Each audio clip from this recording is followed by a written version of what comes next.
Ayan mga idol, nagluluto nga pala kami dito ng kalabasa. Gigisahin daw ni Mrs. eh.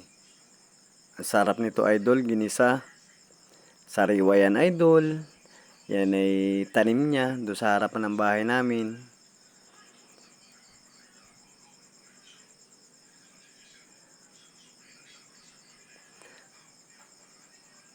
Ayan idol, kahit walang lahok yan, purong gisa lang yan.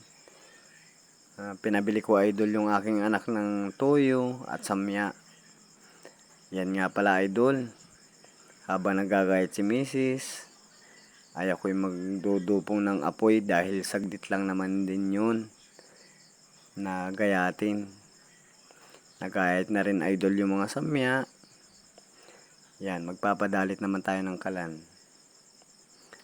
Ay siya nga pala idol, dito sa probinsya ang gatong namin ay LPG. Yun bang idol na LPG na sanga ng sanga idol ng nyug. Yung palapa ba idol dito sa amin sa probinsya. Yan idol ang gatong namin dito. Madalit yan idol. Basta't ikaw ay maglagay lang ng parikit. Ilagay mo yung gatong. Naku idol. Talagang apoy-apoy ang abuhan mo dyan pag ang gatong mo ay LPG. Laging palapa. Ayan idol. Umaapoy na nga.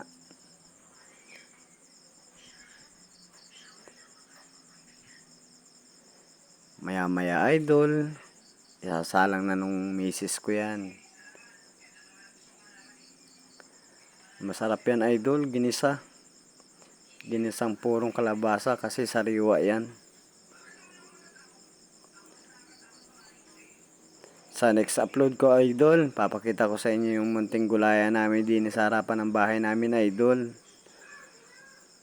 Ayan idol, umaapoy na. Si misis na po ang bahala dyan, basta't napapoy ko na yan.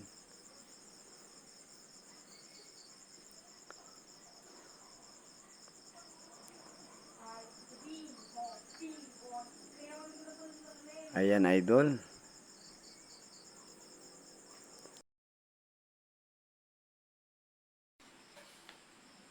Ayan na idol, nakaluto na kami. Salamat sa panonood.